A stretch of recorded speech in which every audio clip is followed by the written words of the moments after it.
We'll try. Thank you all for joining us. It is really great to be here and to start this presentation.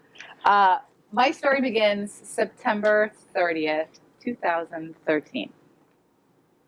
I'd been teaching for a little over 15 years, and I thought I had it all figured out. You know that moment where, like, you've been doing something for a little bit, and you're like, hey, I'm really good at this. Like, somebody would come up, a parent would come to me in the classroom with a problem, like, I have your answer. And I would, like, tell them all the ways that they could fix their parenting needs and problems. It was great.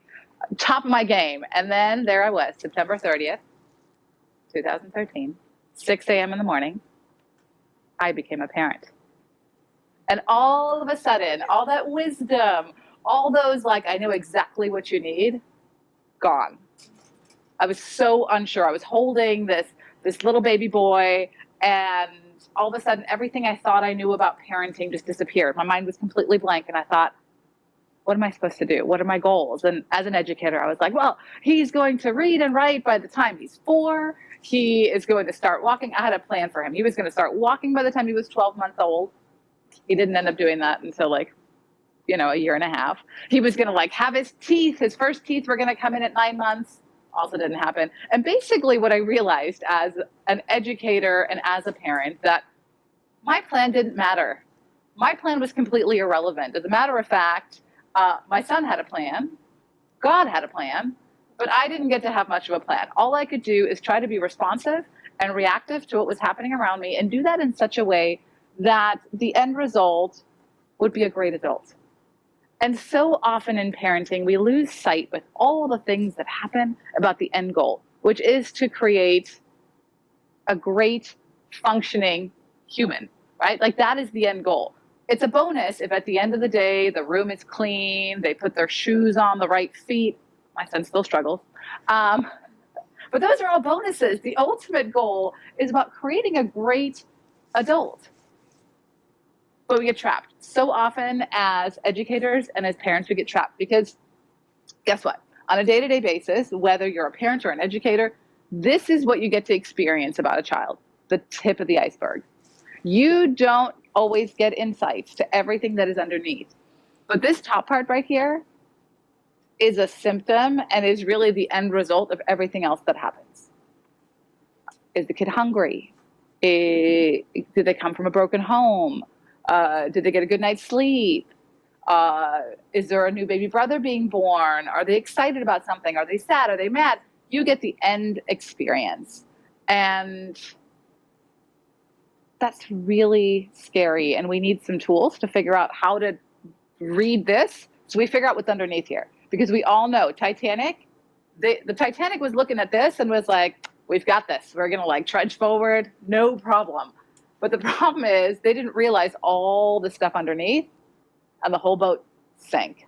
So our goal today with our presentation is to help you figure out how to read this accurately and how to create some good habits in your classrooms and in your homes so that this is not so unpredictable. And while you can't change it, at least you'll be able to read it and navigate it to move forward. So this metaphor of an iceberg is never more present than on a school campus. As a school principal, I saw so many behaviors, many behaviors. Many of them I was completely unprepared for. No amount of schooling prepared me for some of those behaviors that I'm seeing on a daily basis. I'm seeing this. I'm seeing it manifested right there in the top, but I can't see all of the reasons why this behavior is happening. I'm going to tell you a story. This story is about a little boy named D. And D was a very quiet kid. He came into school, he was new to our school, and he was quiet. He was friendly, but he didn't have a lot of friends. And I really wanted to make it my goal to make him part of the group and give him lots of friends and lots of opportunities to learn and grow together like a team. And the one thing that D loved more than anything is making this origami paper crane. And there are two things. if anybody's ever made a paper crane, there are two things that you really need, and you need patience and you need precision. It does not look like this without both of those things. I have tried to make these and you would not think it looked like a paper crane, but Dee was an expert. He made them all the time. So I had paper cranes filling my desktop as gifts, and his teacher had paper cranes, and the lunch lady had paper cranes, and the custodian had paper cranes. He was really a giver of paper cranes. And I thought, I have a great idea. Let's make a paper crane making workshop right there in the classroom. This is great. He'll be able to teach kids. They'll have common connection. He'll really be part of the team, part of the school classroom. We got this. It was a great idea. But it didn't look like that. We did make the workshop in the classroom. The teacher bought beautiful origami, like professional origami paper, and she made a little spot, and she had Dee teach the class how to do these paper cranes. But something happened to Dee, and he started having really strange behaviors. It started with tap, tap, tap, tap, tap on the desk. Not good, but not really bad. And then it started with kick, kick, kick, kick on the table leg. And then he started getting up and pacing the classroom. And then he started having some outbursts, some like verbal outbursts. And the next thing I know, Dee has left class altogether. Didn't ask permission, he just left class. And I'm thinking, wow, this is really unexpected behavior. Nicole loves it when I say unexpected behavior. And I thought, so my principal brain, I could put that hat on that says, he is breaking the school rule. I've got to go, and there's got to be a consequence for this. But I paused and I took a breath.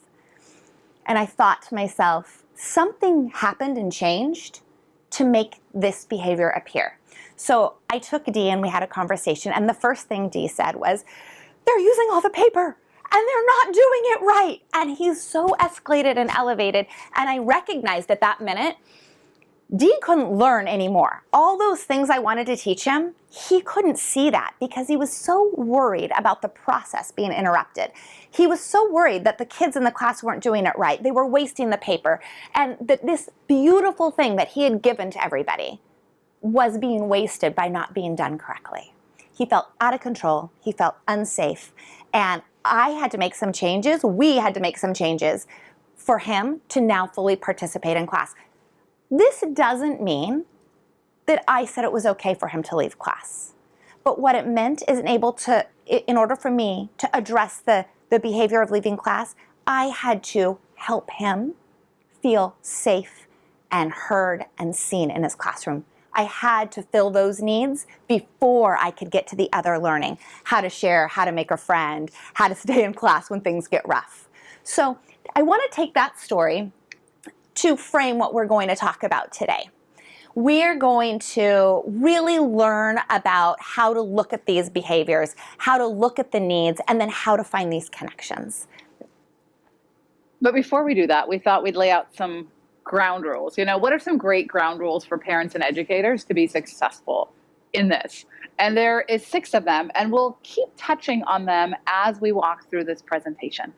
But the first one is that anytime you work with kids at home, like I did with my little ones, and at school, like I did with my little ones, the way Shelli did with Dee, is to have some shared, Shelli. Oh, sorry, I did it again. Sorry. I'm always, remember about me repelling technology? It's happened again. To have some shared agreements and expectations. What is it that you are looking for, right? Really naming clearly that, for example, the one that Shelli and I use often, both in our homes and in our school communities, is take care of yourself, take care of each other, take care of our community. That is a shared agreement. So when something happens, when unexpected behavior comes up, touching back on those like, hey, did you take care of yourself? Did you take care of other people? Did you take care of our community? So having some shared agreements and expectations, using clear language.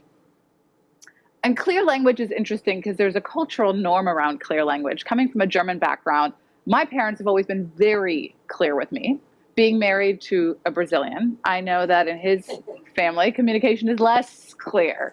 There's this sort of like, what do you want me to do? Well, maybe if you have a moment, then it would be nice. If that happened, I'm like, oh, well, but I don't have time. Like, you said it'd be nice, but okay, I'm not going to do it. It's like, but I asked you to. I'm like, no, no, no. You said maybe if I have time, it would be nice if I could do something. So with kids, it's really important to be clear. And sometimes people feel like, oh, but when I'm being clear, I'm being mean. Or when I'm being clear, I'm being rude. But the reality is it's kind of mean when you have expectations and you're not clear about them. Because then you get angry and you have a reaction, but you actually haven't been clear. So the kind thing to do is actually to be really clear, even if in the moment that feels uncomfortable, it gives everybody an expectation to move forward from. Modeling expectation. Kids are always watching. They're always watching.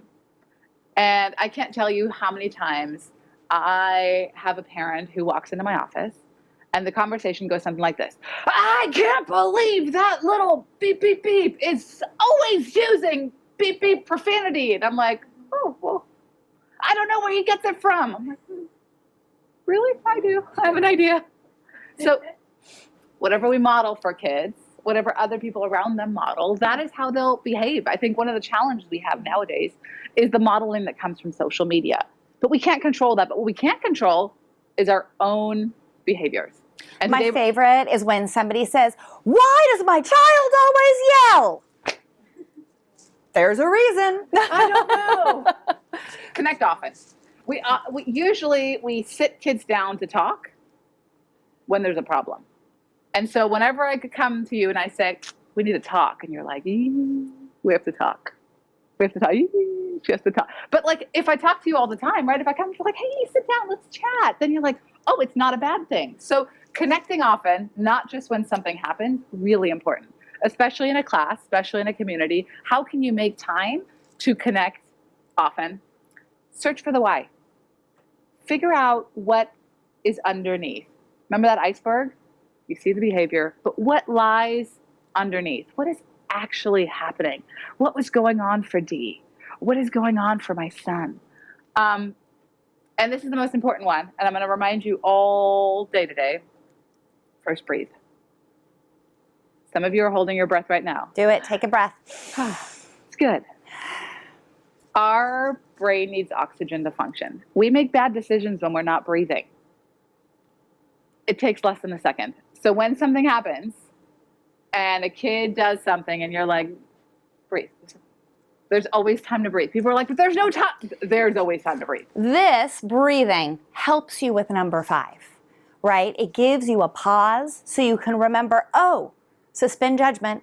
Don't make a big assumptions about what's going on. Let me take a minute and think about what's underneath the iceberg. What's underneath that behavior that could be leading to this? So with those ground rules in place, here's what we're going to talk about. We're going to talk about behavior and the fact that behavior is nothing more than communication. We try to make it good or bad, all these other things. It's just communication. And it communicates a need. Needs happen all the time. There's 7 types of human needs that we're going to go through. And in order to meet someone's need, the best tool you have as educators are relationships and your connection. So that'll be what we're going to cover over the next, 35 minutes or so. And then at the end of that, we'll do some questions and answers, and we'll talk through some different scenarios. And with that being said, ta-da! The iceberg, again, you'll see this many You'll times. see it a lot. We talk about the behavior we see. We talk about all the pieces underneath this. What's happened in the family? What's happened that morning? What happened years ago? All of these things happening underneath. I challenge you, don't label these behaviors as good or bad. Don't try to put a name on that as a good behavior or a bad behavior. It's always communication. Think of it as communication. Let's give you some examples. I'm in the other room. You guys are all here quietly, and I'm in the other room, and I scream.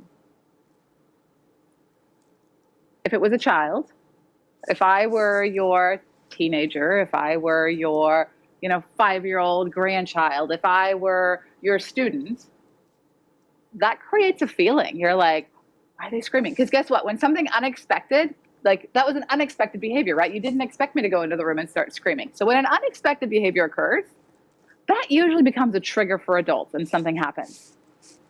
But what if I told you I started screaming in the other room? This happens often because I see a cockroach. Oh, it does happen. It happens a lot. To me, it happens. Like they find me. And I am deathly afraid of cockroaches. I don't know what it is. Like there's something about like the fact that they just never die. Like I think they will outlive humanity. So now you know why I screamed. Rather than being like, stop screaming, you might go, oh, Nicole's screaming, there's a cockroach. You would come and rescue me. I know Ted would come and rescue me. He'd be like, shoo off and bah, there goes the cockroach. Maybe not in the Spiritist Center. You might like take it out and like give it a little blessing, like on your path you go. In a classroom, a child suddenly walks out of the classroom without permission. All the time. It brings up some stuff. You're like, why are you leaving? Why might they be leaving? I mean, you know this. Why might they be leaving? Well, think about, first we had the example I gave of D, right? But there's also some really great examples of times I've marched out because I'm really annoyed. Why would you leave that classroom? And they were having an accident, right? Yeah. There are lots of reasons kids are doing something. Only sometimes are they doing it to annoy you, right? Maybe that's the feeling that you're getting, but a lot of times they have real heartfelt reasons, and we need to honor those reasons. And it doesn't make the act okay, right? What Shelli and I are not saying is like, oh, it's okay if kids walk out of the classroom. No, it's not. It's not safe, right? If you can't supervise a child, if you are as a babysitter, as a youth group director, as anything, a child walks out, they're not safe. You can't see them. So that's not okay. But how you respond, right? Like you can't change, that just happened. You can't change it. But how are you going to react? What's the first thing you're going to do? It's the very first thing you're going to do. Anytime, it's not a trick question. Like you're always going to breathe first because you're like, collect yourself, breathe. This actually happened to me the other day, 2 years ago. Selena, care about her deeply, walks down the hallway, stomping like this girl is mad. Walks down the hallway. And I'm about to say, Selena, and as like my mouth opens, she just takes her fist and puts it through the wall. And I thought, first thing I did was breathe. I'm like, okay. And Shelli has taught me this phrase. When you don't know what to say, I always go, that was really unexpected. It's like my go-to phrase when I don't know what to say. I'm like, that was really unexpected, because I know I got triggered. Well, Selena had just found out, her mom had sent her a text message that her father was back in jail. And she was so angry. And the first thing she did, right? Like she could have punched anyone. The fact that she punched a wall, probably like a win for Selena. But there she was, fist through the wall. And I had the good sense to like breathe, say, wow, that was unexpected, and ask her a question. So behaviors, while they might not be workable, right? They might not be safe. They might not be appropriate for that moment. They have a reason. And we want to talk a little bit more about the reasons. One of the most important things that when we start talking about needs is the difference between needs and wants. And that really came through for me when I was a parent of a toddler, but it continues to be true for my teenagers and for my students. I see it time and time again. A need is a basic human need. Is that the next slide? Here they are. Safety and security, understanding and growth, connection, contribution, identity, sense of identity, autonomy, some freedom, and feeling significant, having a purpose in your life. These are the basic human needs. A want and a need are very different. I can want to play video games all night long, but that is not something I need so that I can behave correctly, right? That is not something I need so that I can perform my duties as a good human, right?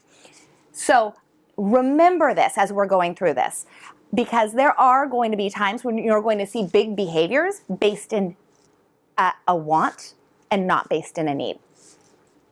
And we have to ferret that out. We have to sift through, and sometimes they're both. It's a want and a need together. You can still help the need and not give in to the want if you don't want to. So it's important. So with that video game example, right? Like I might want to play video games all night, but the need that is underneath there is I need some autonomy and some freedom. I, as a kid, need some freedom to make some choices about how I use my time. That doesn't mean I let you play video games, but that might mean I let you problem solve with me and say, hey, that doesn't work for me. That doesn't feel healthy. What else could you do? What are some other things that you want? Giving you some autonomy and freedom. And we'll talk through some more examples in a little bit. But it's important to know that when your needs are being met, you feel happy, joyful, calm, relaxed, trusting, friendly, cheerful. But when your want and when your needs are not being met, that is when, this is an interesting actually for kids, is tired. A lot of kids have a physical response to their needs not being met, and they just sort of shut down. Mm-hmm. Their whole physical system, their physiology, they just turn themselves. Guilty, embarrassed, depressed, panicked, hurt, sad. So when you see those emotions, figuring out can you name what the emotion is that a child is feeling? That lets you understand what the need might be. So with an example. So again, challenging ourselves. We have this little girl and she's crying. She is wailing. Look at that sad face. She's so upset. I want you to, instead of looking at this little girl with that assumption that she's annoying, or sometimes I have people tell me, take that stuffed animal away from that little girl until she stops crying, right? My mother-in-law will often tell me I should have a punitive reason. Instead, stop, take a breath, and think, what is she trying to tell me right now? My go-to sentence would be, that's really unexpected. Why are you crying? Yeah. What is she? So she might be hungry. She could be tired. It could be past nap time. This has happened. I've been on my phone doing business or texting Nicole, and I've been there for 20 minutes. I don't really realize it's 20 minutes. I'm really busy. Well, my baby might be crying because they're saying, Mom, look at me. I need you for a minute. So that crying is communication.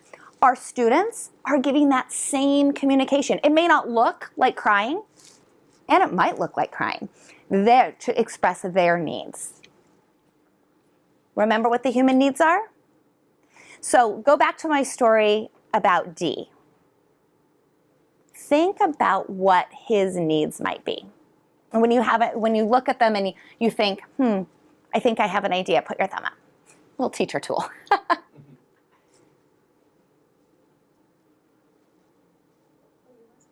Mm-hmm. Mm-hmm. What do you think his need is? He got upset. He was kicking the trash can. He said a few unkind things to friends, and he marched out the room. Mm-hmm. I think you could be right. We don't know for sure, but I immediately thought he's not feeling safe. Things are feeling out of control. And when I dug deeper and he told me, because he said, they're doing it wrong, I realized he had some identity wrapped up in those paper cranes. That was his thing.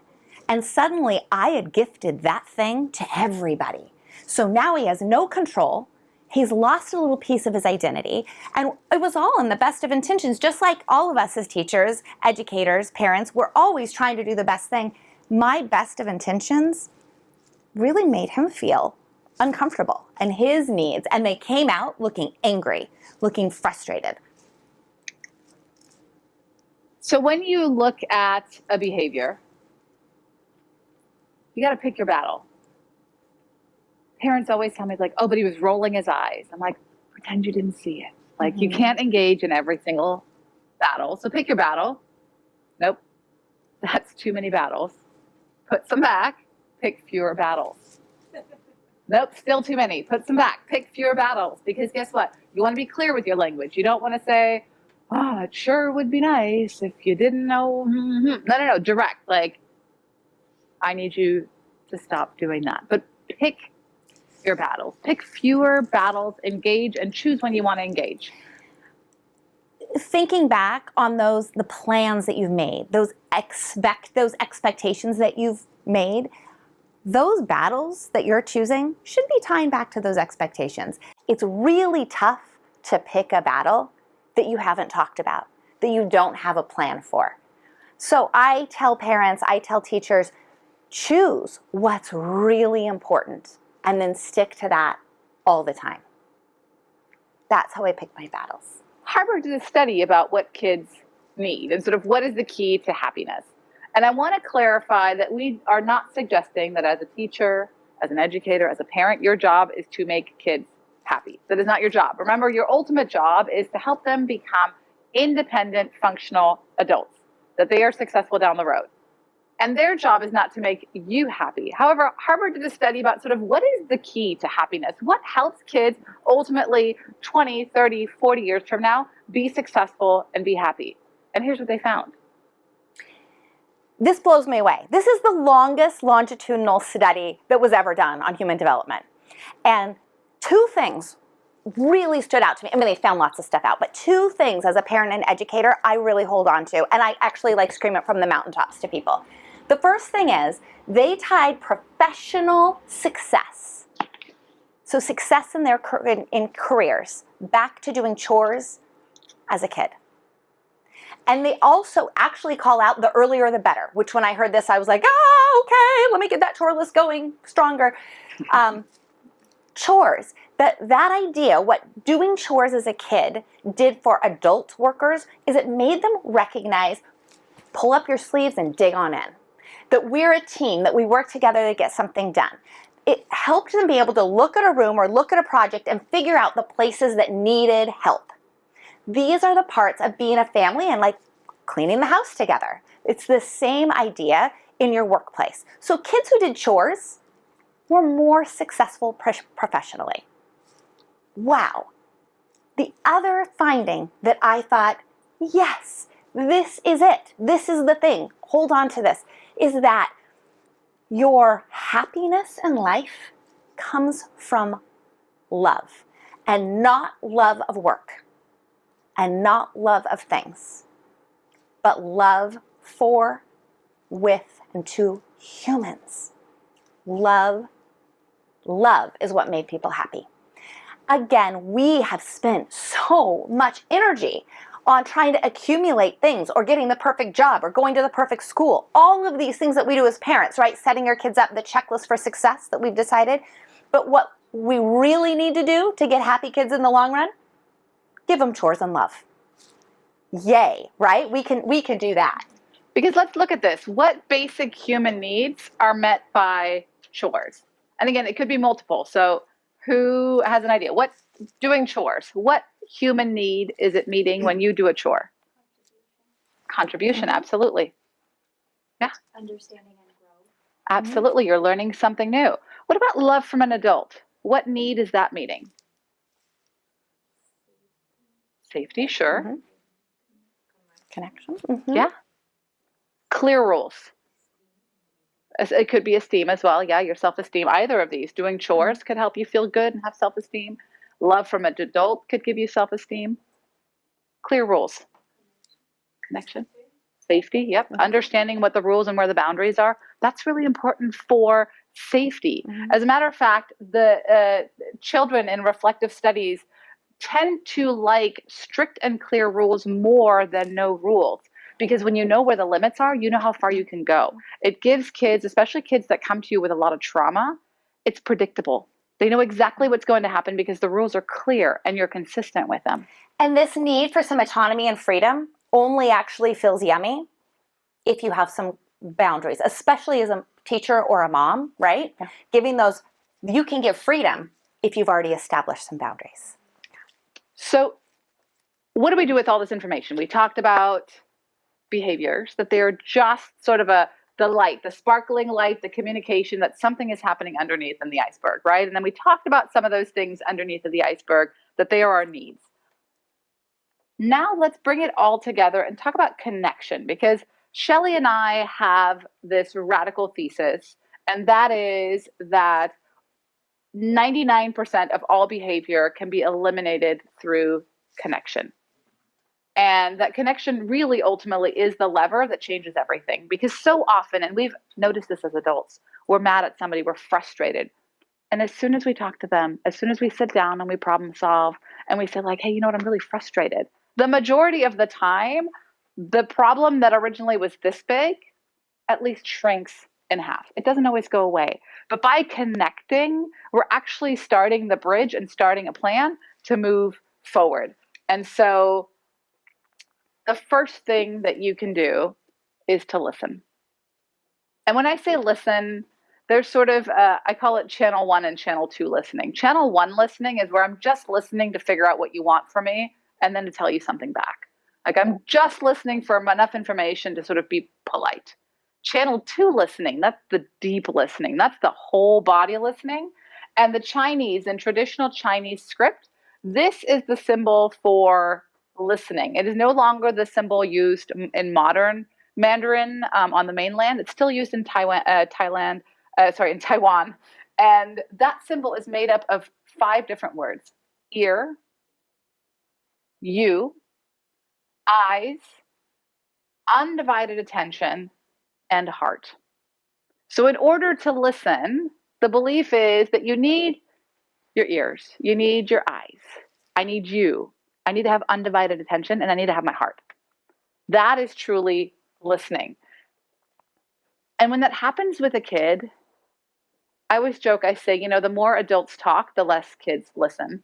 And there's actually a really fabulous book that we'll talk about a little bit, which is called How to Talk So Kids Listen. And guess what? And how to listen so kids talk. And the secret is not talking more. The secret is actually listening and giving your full attention, acknowledging with a word or two. Because if you don't acknowledge, they're like, were you even listening to me? Did you hear what I say? But a word or two. So if I say, I just failed my chemistry test. I'm sorry. You must feel awful about that. Tell me more. And she's not judging me. She's suspending her judgment. She's listening for feelings and needs.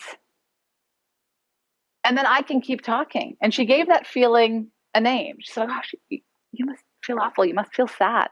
That must have been really worrisome. But you give full attention because so often, the conversation could have gone something like, I failed my chemistry test. What? No, didn't you study last night? And I shut down. Mm-hmm. And so often, we shut down any conversation. And guess what? Am I going to study now more just because she made me feel really bad? Probably not. Because guess what? chances are, I'm taking chemistry. I'm in high school. I know I'm supposed to study. This is not a magical revelation where I'm like, oh, Mom, gee, study. I didn't believe it. I should have studied. I told you so. Don't do that. But I could come to her and I say, I failed my chemistry test. Wow. You must be feeling really sad about that.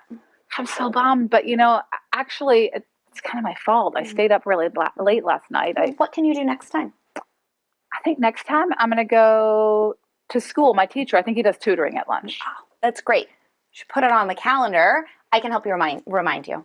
That would be great. That would be really great if you could remind me. That's a totally made up scenario. It will never look that great with your kid. It won't look that great. But that is the hope, right? Is that you're listening, you're responding with in a thoughtful way and without a charge, right? Remember our ground rules?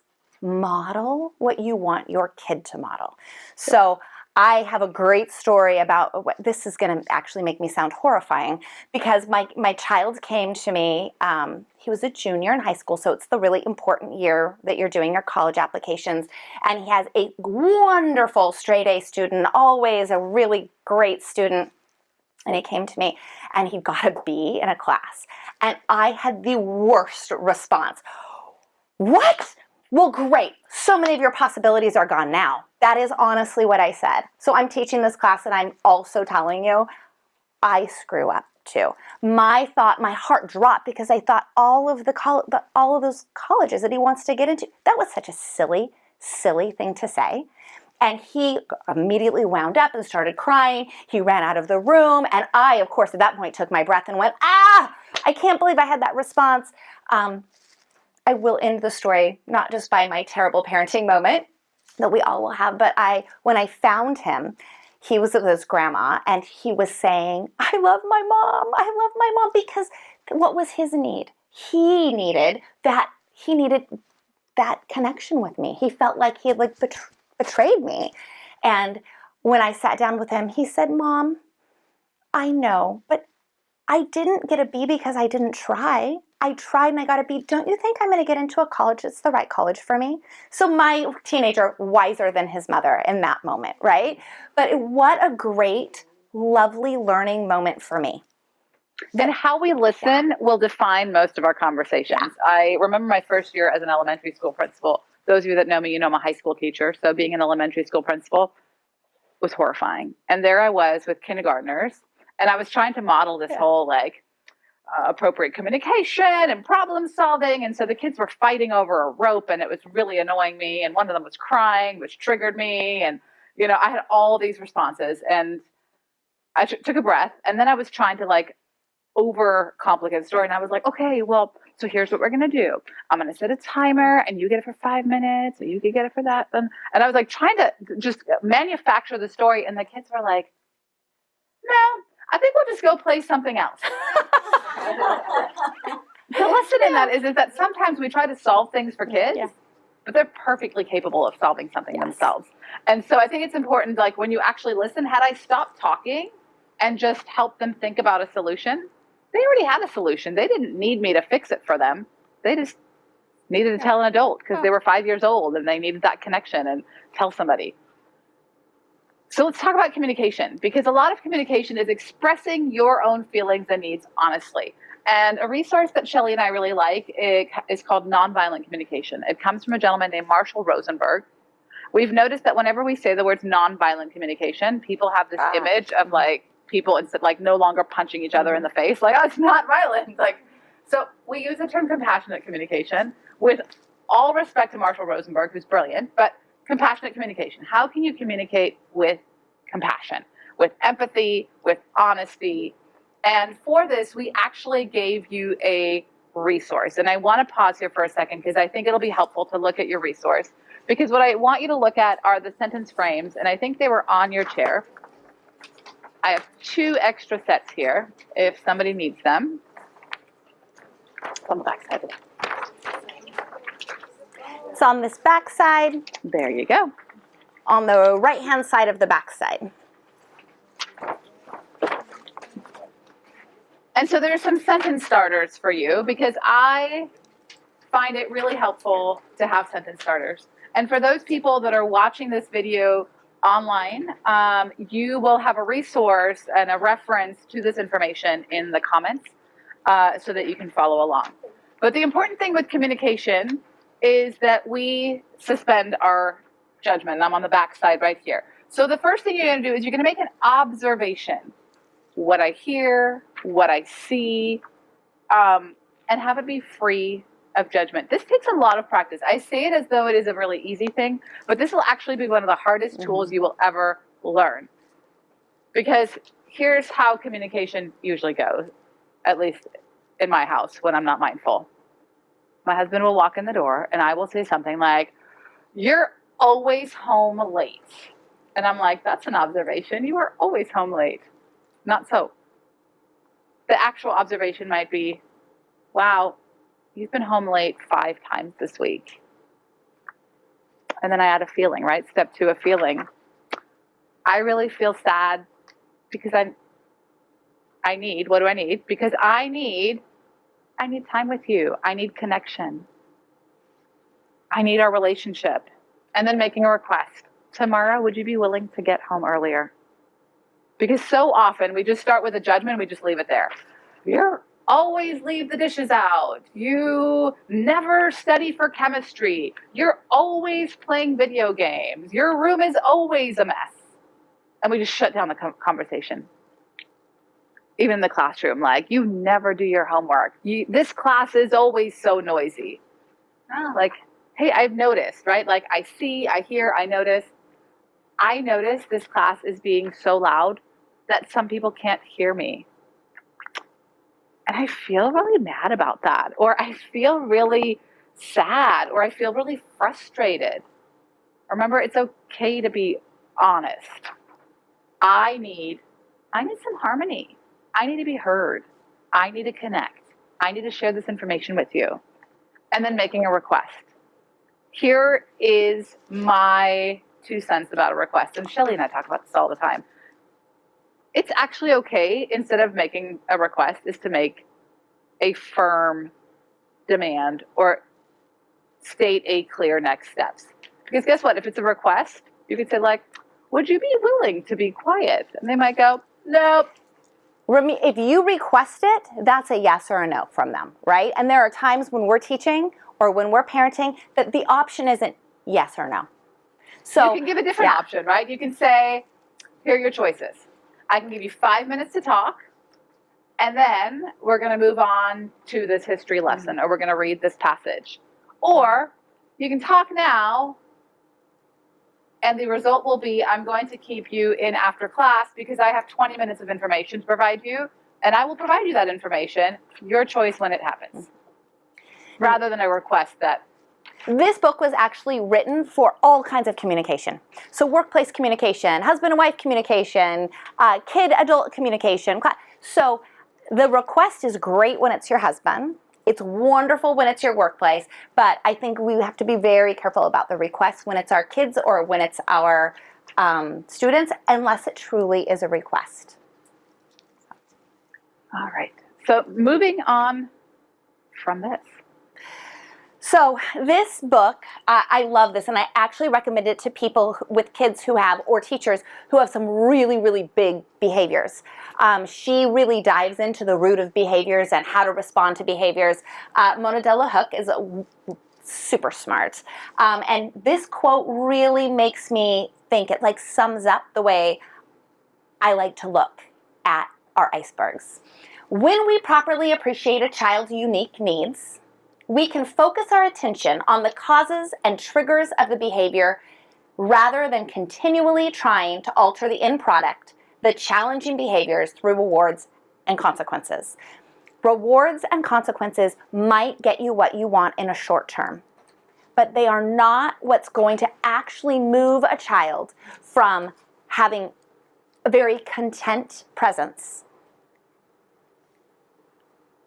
from having really big behaviors into a content presence. What we need to do that is fill the needs, get to the root of the problem, have that connection and knowledge to mold that child, to encourage that child in a way that gets them from angry to content, or from frustrated to content, not just once, but for life. So here's some other alternatives to punishment. It comes from an amazing book that I highly recommend. There's 2 versions of this book. There's How to Talk So Kids Will Listen, and Listen So Kids Will Talk. And there's also another book called How to Teach So Kids Will Listen, and Listen So Kids Will Talk. I personally prefer the original one. They're both really amazing. The authors are wonderful. And we're going to go over some alternatives to punishment. I did want to tell you that we provided you with a handout about this book in your materials, so you can follow along. So this is all typed up for you. And this has lots of scripts. So we're talking about this one, but this one has like helping children deal with their feelings, engaging in cooperation. So it gives lots of handouts and lots of templates for conversation. And can I just make a comment? I love this. I love templates. I love having something to practice as a parent, but please do not turn off your own intuition and gut. I like to say this is practical parenting. Yep. We are humans dealing with humans, and there is no one size fits all script for dealing with those humans. And I like to tell parents, I gave you a tool, and that tool, it's been 3 weeks and you're miserable. That tool is not working for you. So just know that you can modify this for you. There are some things you shouldn't modify. Those agreements that we made, that groundwork that we did, please, you need to have something in your life to help you with the ground rules, but modify a script to make it work for you, right? And so again, Mona Delahooke said, figure out their unique needs so that you can focus your attention on the triggers. And here's some practical advice. And Shelli, do you want to walk us Sure. through this? So starting with this idea that you already have made a plan with your kid. So my Owen that you heard me talk about before, he knew he was not supposed to be home after midnight. Curfew. His curfew kind of depended on what he was doing, but I don't like him driving on the roads after midnight. So midnight was always sort of the non-negotiable. And he comes to me and he wants to go to a movie, and so I first enact this script before any infraction has happened. And I will say, it really worries me when you're out past midnight. I can't sleep. I worry about you when you're driving. The expectation is that you're home before midnight. That's my expectation. So you can choose to go to an earlier movie, or you can go on a different day. There's a couple of choices for him. Then we reenact this script again. We can problem solve, we can talk a little bit about it, because whatever he chooses to do, his action depends on the next part. He might make that choice to go on a different day. He might get home after midnight.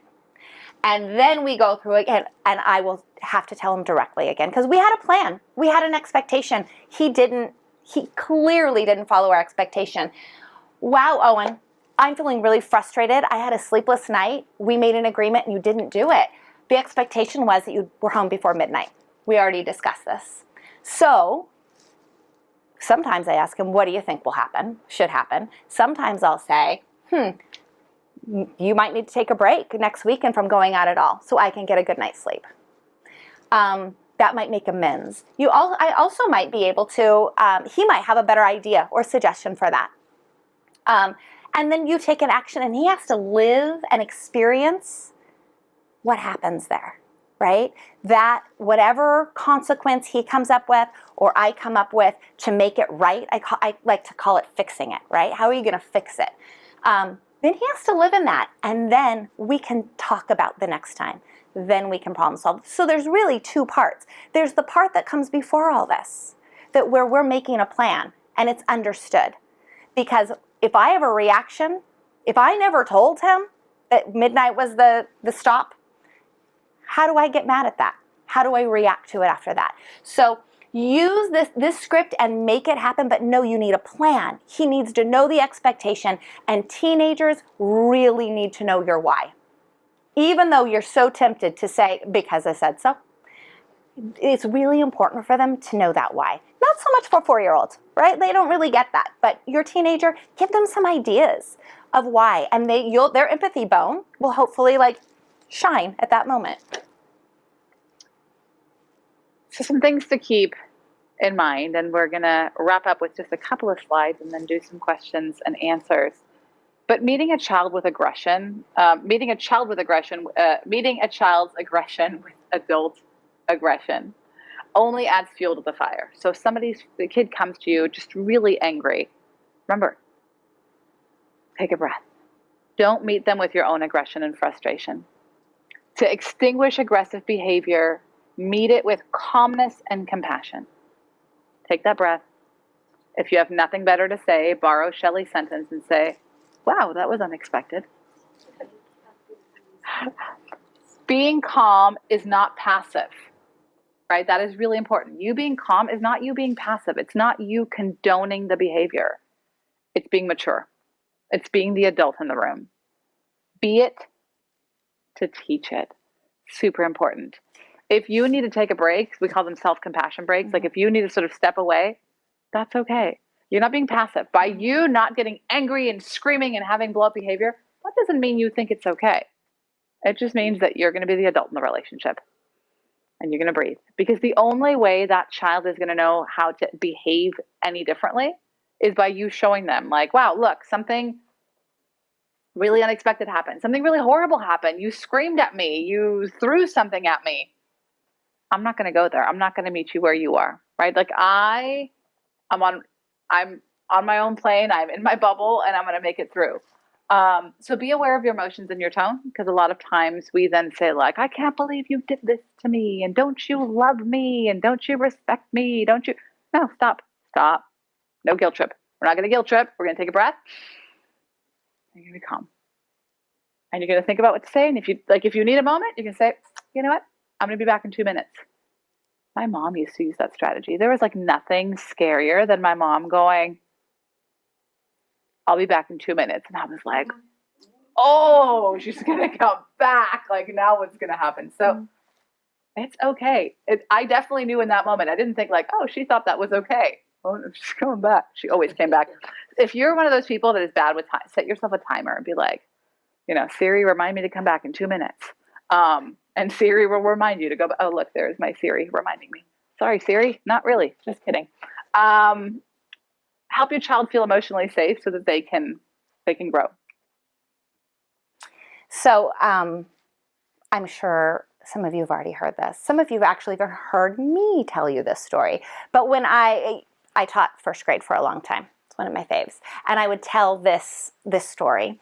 And it dawned on me when I had my own kids, oh, this is about parenting. I don't know if it was really written like that, but this is about parenting to me. It's the story of the north wind and the sun. The north wind and the sun are in the sky and they are having an argument about who is stronger. And the wind clearly thinks he's stronger. He has so much wind muscle. And the sun says, you're crazy. I'm up here all day. I am stronger. So they gaze down. They decide they're going to have a contest. Sounds like teenagers to me. We're going to have a contest. And they see a boy walking down the street with a jacket on. And they said, whoever can get this boy to take his jacket off first is the winner. So the north wind says, I'm going to go first.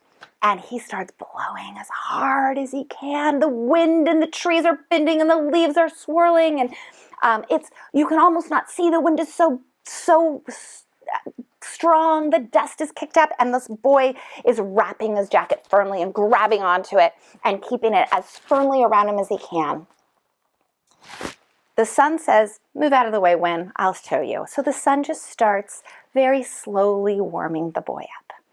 And at first, he starts to feel a little warmer. The wind is gone and he lets go of his jacket and his jacket can just now hang on him. And then it gets a little bit warmer and he starts, maybe fluff his jacket a little bit and then a little bit warmer. And there's a little trickle of sweat down his back and he's like, I'm warm, and takes his jacket off. The sun's aha. But what my aha is that rather than doing things with force, stomping into a room and yelling out a demand, instead of parenting or teaching with an iron fist, I call it, instead, teach through relationship. Be there all the time. Give your warming love and connection so that when it really matters and you need to pull out that rule, that expectation, that consequence, that urging that we spoke yesterday about, like value system. If you really want your child to listen to you, you've already got that warm relationship. And that's how you make the changes. That's how you get kids, and frankly, adults, to do what you need them to do. Thank you. Yay. Pull up some Thank chairs. you. Yeah.